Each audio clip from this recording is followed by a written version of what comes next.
welcome back to another episode of the Medics Talk Show. So today's video will be a compilation of how my second and third week at my industrial training went. So for my second week, I moved to the poultry unit. For my third week, I moved to the feed mill. So let's start with the poultry unit now. When I got to poultry, there wasn't really a lot to do. I just saw pens full of chickens at different stages, at different ages, some 6 weeks, some fully grown, and some still quite really young, 3 weeks maybe. Poultry units in this farm to me was actually a big flex because there wasn't really much to do, and the feeding of the chicks is usually done early in the morning, and most times before I get there, they've already done it. I'm talking about 6:30 in the morning, 7 o'clock. So just feed the chickens, give them water, change the water daily. There are some chickens that still take drugs in their water, and there are some that don't need to take drugs anymore. So just change water, change feed, put water, basically what we did for the whole day. Then there are exceptions when people come to the farm to get live chicken, and then we have to help them slaughter and defeather and clean it up and everything and give it back to them. So yeah, that's basically what I did in poultry for the entire week. So I moved to feed mill the following week. Feed mill was was okay. I don't, how will I describe the feed mill?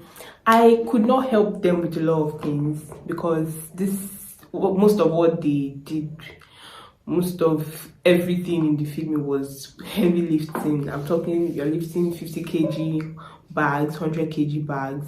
So, and we're just two girls, two IT students there, so we really could not help much with that. But the little we could do, we tried to do it. And it's the feed mill is you know this where they grind ilbo, and how everywhere is white and dusty, and at the end of the day your body is full of you roll in a sack of flour. That's basically how the feed mill is. It can be Jesus. I didn't even touch anything, and I was covered in cornmeal dust. But it was actually quite fun and interesting because this is where they make all the feed that they feed to the animals on the farm, both cattle mash, pig mash, broiler, starter. They make everything there, and all these feed have different compositions. They vary across each animal, so what you're using to make a broiler starter is not what you're going to use to make a pig mash, or you may even have extra. Okay, so part of the ingredients for making pig mash include, I'm just going to read from my notes that I took down. You have palm kernel cake, also known as PKC. You have soya, you have wheat offal, cassava peel, premix, which is a mix, like a combination of drugs that can help boost the animal's immune system, and then you have bone meal. I'm going to show you pictures of some of these ingredients that I managed to take. So yeah, we have that coming right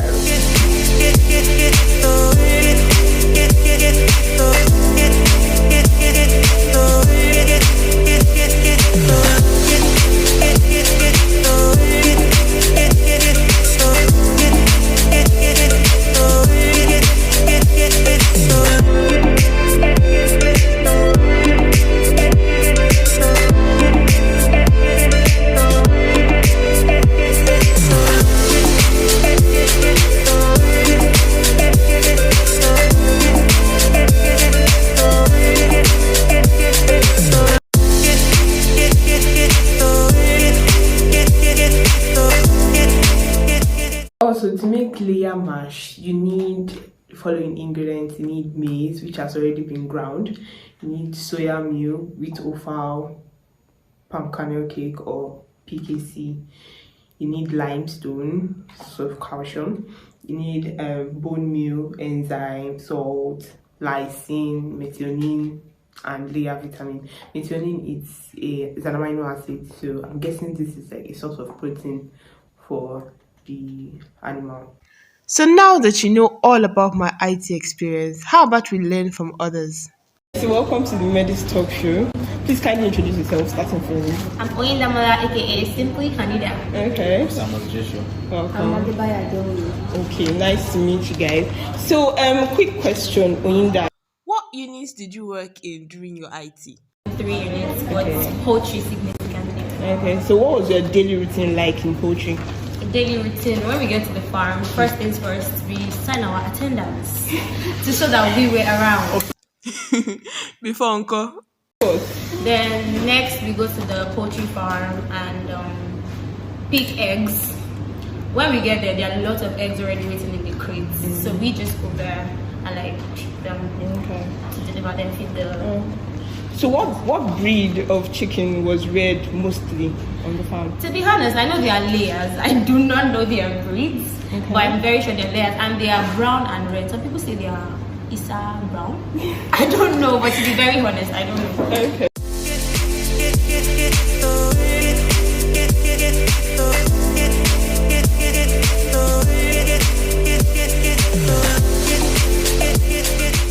Okay, so in a day, how much eggs do you pick? Okay, if we were to go by our daily routines, like in the morning, we can have like 8 crates. Wow. Then subsequently, like totally in a day, we could have like 46, 36 crates of eggs reported to the sales outlets. Whoa, so let's say, judging by that, they'll be weighing like hundreds or 200. The chickens? Yeah. Okay, the poultry where I worked was a 2,000 capacity. Wow. And they're supposed to lay eggs at least 7 times a day. Like, I mean, I think a week per chicken. So subsequently, even when you like go there after the first round of pick, you still get more. So they're like egg back to back, the eggs back to back. That sounds like a lot of work. Yes, imagine walking around like 1 million times and still finding eggs everywhere. I can imagine. So, Joshua, you said you worked in the pig unit. Yes. Okay, mostly, your most significant experience was in the pig unit. So, what breed would you say was reared on the farm? We saw mainly 3 breeds. Okay. First the Duroc, second the large white, and third the Landrace. So, are there any characteristics that differentiate these breeds? Okay, yes. What are First, the large white, it's the marked significance is that the ears are erect. Okay. The ears are erect, like standing straight. The large white is similar to the Landrace, similar to the large white. Just that for the Landrace, the ears are floppy. Okay. It falls down to the extent that if you try, it covers its eye. Oh wow! If you come from behind, you may not see you. That's for that. And for the Duroc, the ears are also floppy, but it's brown, mixture brown. The pure Duroc is brown in color, and it's big, really big, bigger than the large white and the Landrace. And the ears are floppy, also covers the eyes also. So what would you say, what did you learn in your time in the pig unit? What would you say was your most significant experience? The most significant experience I had was the part of having to restrain the animals. Having to restrain the animals. Oh yeah, I saw that in the video you sent me. Yes, having to restrain the animals. Not just restrain the animals for anatomical reasons, just restrain the animals in order to draw blood and examine the animals. And it's also important doing vaccinations. Yes, exactly.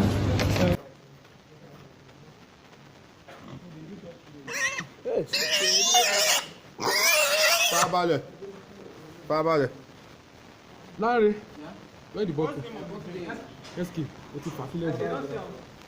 So Wumi, coming to you, you said you did your IT where, please? Poultry farm. Okay, but not like you did it at another farm, right? Not a BI farm. Okay. So in the video you sent, I saw you vaccinating birds. So what were you vaccinating them against, please? It was actually marriage.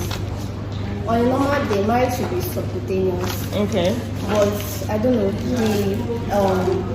the vet doctor says we should use intramuscular. Okay. So we take intramuscular. Okay. Roots. Yeah, and there was another video where you you were carrying out, would that call it an autopsy or postmortem on the Yes, bed? like the bed has an enlarged stomach. Okay. So the what's it called? The owner of the farm now said I should carry it out postmortem on the bed. So I took the bed. Through stunning. Oida is like, did I do it at all? Method, right? Yes. So I carried out the postmortem and I found out like exudations in the abdomen. So I killed the bird using stunning method. I know his knife. Yeah. So this is what I saw. What is this? So I'm going to ask the vet doctor, the consultant for this farm. I'm going to ask him. Then I asked questions from the vet doctor. Then he asked me to read on colibacillosis. So when I found out, I read about it, and I was able to find out that colibacillosis is caused by a bacteria, E. coli, Escherichia coli. Okay. And it's normally found It's Oinda's expression for me. like in the intestine. Like it normally live in the intestine. So you can pass that bacteria can pass out into the feces, their litters. So the birds actually they can get the what's it called the infection from contaminated feeds, litters, and water.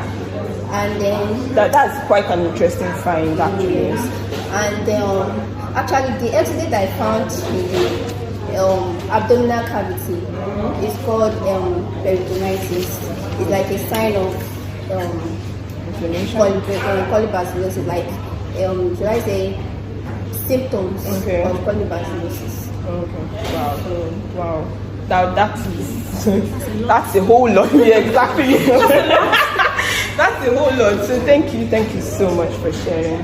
Thank you for sharing about your IT experiences. Thank you for joining the show. And yeah, we look forward to a more educating one next session.